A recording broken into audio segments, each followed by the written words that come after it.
Good afternoon, YouTube. Hey Dad RC back again, and what you see before you is a Tamiya Grasshopper. This is an original Grasshopper I picked up at a yard sale a few years ago. It was in pretty rough shape. It still worked, but the guy that had it before me had done some mods to it so that he was able to fix lunchbox tires and wheels to the front and rear of the car, which the rear was a direct bolt on, but in the front you had to pick up aftermarket front spindles to allow the larger rims of the lunchbox to fit on there. And the guy that I got it from didn't have the original spindles. So I picked this up as a restore project. At the time I was into nitro. This was my first foray back into electric since back in the late 80s, early 90s when I had a Grasshopper and a Fox. So I ended up picking up new front spindles so I can get the original tires back on there. He had to cut some lengths off of the bumper to get the lunchbox tires on there. I picked up a new bumper. The body was painted a dark maroon. I just went ahead and threw a flat black on it. I hope sometime to grab a new polycarbonate body along with some good decals for it to do this back up in the box art. Other than that, as you can see, I'm sure some of you are thinking those aren't Grasshopper rear tires, and they're not. They're from the Hornet, but at the time I was looking for tires. I couldn't find Grasshopper ones, so I just went with the Hornet ones for now. This is an old one. This thing is well over 20 years old. This isn't a reproduction unit.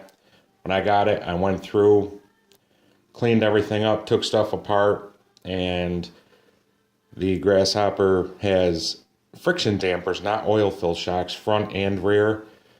Lends it to a much more bouncy ride for some of us, especially the older guys. That's part of the charm with a lot of the Tamiya vehicles. I've had a few different motors in here in the time that I've had this car, but I went back to the motor that was in here when I got it. It's an old Kyosho super stock motor, I believe 380 can size. With a LiPo battery, it's plenty fun. Just the way that it is. I did update and put in a 2.4 gigahertz radio system in there, an old Red Cat system I had laying around, and the electronic speed control I threw in there was off of stock off of the Arma Granite that I had. The only other thing I've done to this buggy so far was on these front friction dampers. I put little rubber O-rings up here, so when you're getting that action of going over terrain, it's usually a much more metallic clanking sound. I did that just to dampen out some of that sound. But other than that, I'm going to be running a Turnigy Nanotech 2600 milliamp hour 2-cell LiPo in here, which should be plenty of fun. So I'll pause the video up and we'll get outside. And if I'm lucky, a lot of you might remember these battery doors on the Hornet and the Grasshopper have a tendency to fly off while you're using them. We'll see if I can get through a run without doing that, though.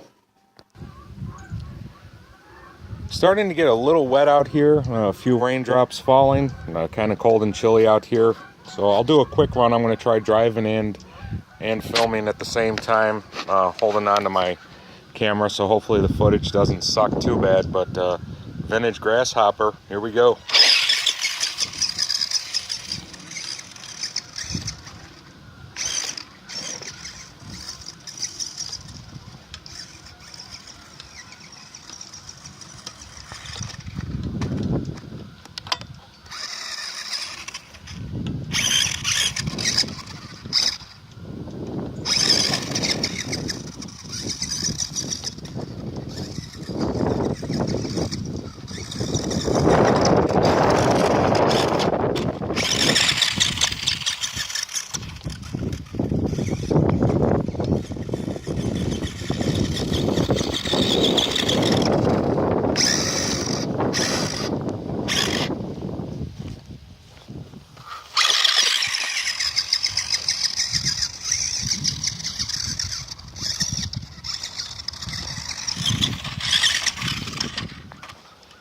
See, it doesn't take much deviation in the landscape to get these buggies to bump around violently and flip over.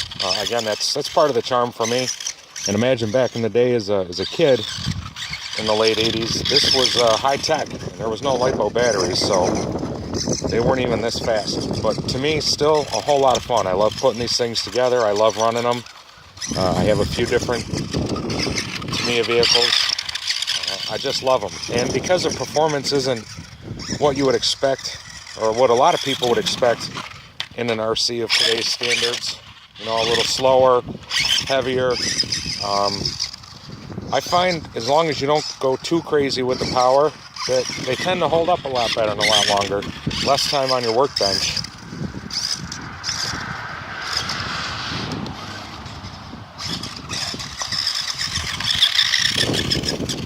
Not too bad though for a buggy that's well over 20 years old. And sat for how long, I have no idea before I picked it up.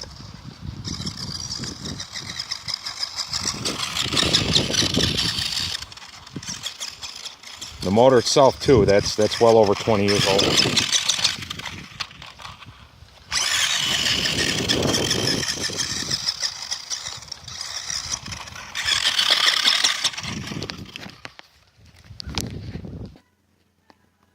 So there you have it, a quick run of my very vintage Tamiya Grasshopper. As you can see, it was starting to get pretty wet out there, so I decided to end the run.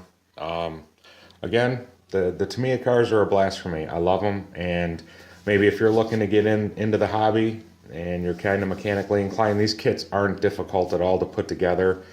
But I think a good learning experience, especially if you've got a kid that's maybe looking to get into RC and wants to put one together, I think it's a great idea. The kits are fairly inexpensive, although you do have to add your own electronics and radio system. Most of the kits, I do believe, come with an ESC. And there are different name brand companies, higher performing vehicles that you can buy kits and put them together. But if you have a younger kid, I think I was 11 years old when I got my first Tamiya and put it together. It's a lot of fun, and you get to know a lot about the vehicle before you ever run it by putting it together. But this is Hey Dad RC. Hope you enjoyed the video. If you liked it, please like, comment, and subscribe. Would love to hear from you. Until next time, you two, have a great day.